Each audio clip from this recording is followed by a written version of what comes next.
to donate to the World Food Program. Again, the discussion is on oppression. I was going to cover how oppressed some Muslim lands are.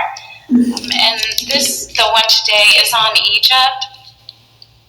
What I learned was that Egypt borders Israel, Saudi Arabia, and it's got a population that's similar to the United States. It's highly populated and 90% Muslim. It's oppressed to the level that, well, in 1999 to 2000, or from 68 until the time of 911, it dealt with some poverty issues. And around that time, those averaged, well, the income of each person was about $8,000 a year, or about $4 an hour. And according to the World Food Program, that means that a third of their citizens were living in poverty and a quarter of them below the poverty line. So I do want to mention that you can go online to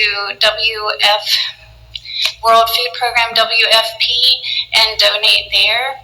But the reason I got interested in all of it was because I met Mohamed Atta before I really knew what happened in 911. I met him in a dental office as a patient. I had flashbacks to it when I saw his picture, and they were discussing what happened.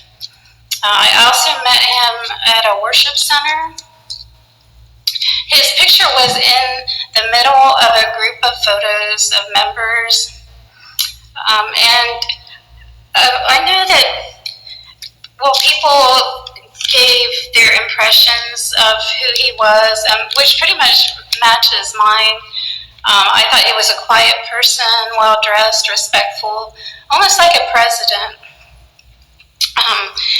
But one of the beliefs of a Muslim is that you never get angry. Muhammad said that the strongest among you is the one who controls his anger. So what I read was that he became more religious after I met him. He traveled to Hamburg, Germany, where he studied architecture. And a person named Kirsten said there was evidence that he was trained in Al-Qaeda and met Osama bin Laden. And then they said that he ended up piloting Flight 11 into the North Tower at about 500 miles per hour.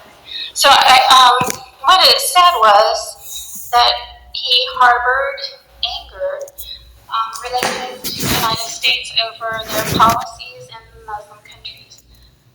So I do want to encourage you to reach out to impoverished lands and to care.